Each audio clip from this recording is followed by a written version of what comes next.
zikirmu benar kepada Allah, maka dia akan berdampak kepada hati menjadi lebih tenang. Zikir itu manfaat pertamanya membuat hati tenang, Bu. Tadi saya contohkan, baca Al-Quran zikir kan. Jadi kalau ibu sedang tidak tenang, sedang gelisah, ada masalah, daripada mengeluh sana sini, wudu, Bu, wudu, ambil mushaf, baca. Saat baca itu mungkin solusi belum datang, tapi hati itu lebih tenang. Kaitan dengan bahasan kita, doa, minta doa. Jadi kalau orang punya masalah itu, kalau berdoa, walaupun solusinya belum datang, walaupun kemudian jawabannya belum tiba, minimal hati ibu itu tenang. Ini dia. Kan surah 13 ayat 28. Rumus ini pakai, gunakan dalam hidup. Karena yang tahu kehidupan kita itu Allah yang menciptakan kita. Yang tahu pesawat, yang bikin pesawat. Yang tahu handphone, yang bikin handphone. Yang tahu mikrofon, yang bikin mic-nya. Yang tahu kita, yang menciptakan kita. Ikutilah petunjuk Allah yang menciptakan kita, maka akan langsung terasa manfaatnya. Ibu tidak percaya, silahkan lakukan. Rasakan bedanya, bedakan rasanya, dan pasti akan terasa bedanya. Akan lain. Tuh. Doa. Tapi ingat, yang paling penting kata Allah, doa itu bukan sekedar penting permohonannya, tapi menunjukkan status kita sebagai hamba di hadapan Allah Subhanahu wa taala. Jadi kalau ada orang selama hidup tidak pernah berdoa, artinya dia mengingkari status dia sebagai hamba di hadapan Allah Subhanahu wa taala. Mau menyejajarkan diri dengan Tuhan. Kan yang tidak pernah meminta itu Tuhan. Allah yang memberikan.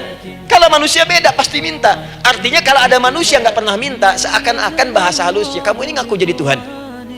Saya tempatkan kau di neraka jahanam yang paling bawah. Jahanam itu, Bu, belum masuk saja sudah terasa. Terasa. Buka ibu Quran surah misalnya ke-40 Ghafir tuh. Ya, ayat 45 sampai dengan 47-nya. Sebelumnya lagi lihat Quran surah ke-8 ayat ke-50. Itu penghuni neraka, Bu, yang bukan jahanam, saja. Penghuni neraka itu kalau mau meninggal itu dipukuli dulu malaikat. Depan belakangnya. Ayo, kamu keluar. Lama amat keluarnya rohnya katanya. Takut karena nggak punya bekal. Kan maaf ya, kaidah mengatakan orang nggak punya bekal itu takut pulang, apalagi orang merasa salah. Anak ibu berbuat kesalahan, mau pulang takut kan? Takut. Jadi kalau ada anak takut pulang, salah dia. Salah. Kemana anak nggak pulang-pulang, pasti ada yang salah karena nggak berani pulang. Jangankan salah, nggak punya bekal saja, malu pulang. Lihat ibu waktu Ramadan usai mau mudik Idul Fitri, kan pada mudik kan? Kenapa mau mudik dan senang mudik? Karena punya bekal, Bu. Dikumpul-kumpulkan tuh selama 11 bulan untuk 1 bulan saja. Itu pun paling berapa hari? Kumpulin. Terus telepon keluarga, insya Allah aku pulang hari ini. Wah, senang semuanya. Padahal mudiknya cuma pakai motor, Bu. Motornya bebek, bekalnya singa. Serius saya, motor bebek bekal singa, ada kardus belakangnya, tulisin, terus tambah pelepah pisang buat begini. Belakangnya ditulisin, aku pulang sayang.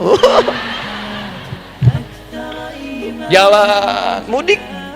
Terus yang di rumah kan senang nerimanya. Kenapa? Karena ada yang pulang dan bawa bekal. Saya pernah tanya pada seseorang, kenapa anda nggak mudik? Nggak ada bekal, Ustadz. Nggak ada bekal, malu pulang. Kebayang nggak saat pulang menghadap Allah nggak punya bekal? Malu pulang, apalagi punya banyak salah. Jadi nggak mau keluar rohnya. Malaikatnya geram, dipukulin sama malaikat, pukul depannya, pukul depan. Kamu ini cepat keluar. Keluar. Malu pulang. Tapi kalau punya bekal enak. Dan yang nyambut langsung malaikat. Bahkan nanti ada satu amalan saat dikerjakan, itu orang ini sudah masuk surga, tapi semua malaikat di semua pintu surga yang 8 itu datang mengunjungi dia, mengucapkan selamat. Itu ada di Quran surah 13 ayat 24. Salamun alaikum bima sabartum fa ni'ma uqbaddar. Selamat ya saat di dunia sabar mencari bekal, dan ini bekal terbaik yang kamu dapatkan. Silahkan nikmati surga yang kamu rindukan itu. Ini nikmatnya tempat yang pernah nanti kamu kunjungi dan tinggal abadi di situ. Yang nyambut malaikat. Bayangkan semua malaikat, Bu, semua malaikat dari pintu surga datang nyambut dia. Wah, masya Allah, malaikat Jibril, Israfil, malaikat maut. Maaf ya, dicabut kemarin. Biasa, Selamat, selamat, selamat, selamat, selamat. Dunia aja kalau ada yang nyambut senang kan?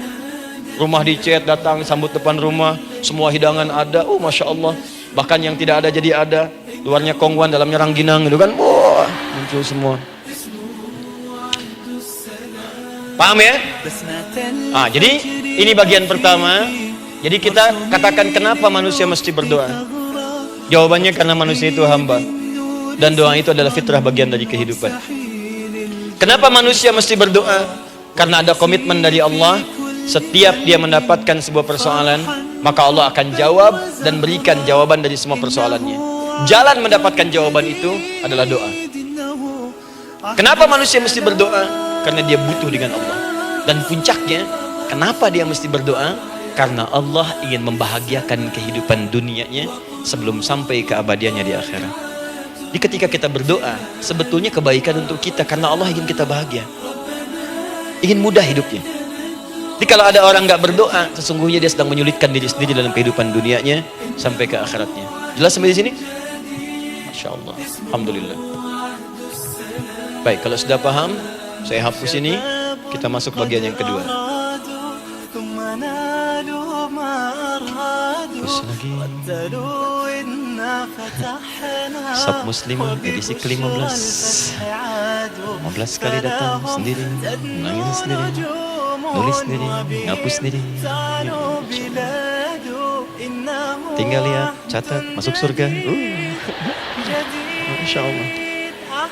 Alhamdulillah. Baik. Baik. Sudah? Alhamdulillah. Saya ingin setiap pembahasan kita dipahami ya.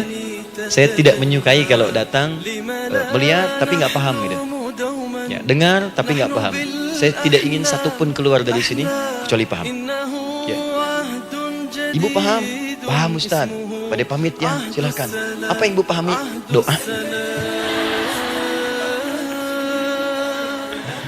Ya. Dah. Nah, sekarang masuk bagian kedua. Bismillah. Kalau sudah mengerti yang tadi, persoalannya adalah bagaimana cara kita memohon kepada Allah. Itu dia. Bagaimana cara kita meminta? Kata Allah, kamu kalau punya masalah, minta. Ya Allah, caranya bagaimana? Karena sesuatu yang dikerjakan tanpa ilmu dan tidak tahu caranya, itu bisa keliru. Hidup itu menyembah Allah tidak cukup dengan iman, Bu. Mesti pakai ilmu. Iman saja sekalipun kuat tanpa ilmu, itu bisa salah. Kuat ingin mendekat kepada Allah.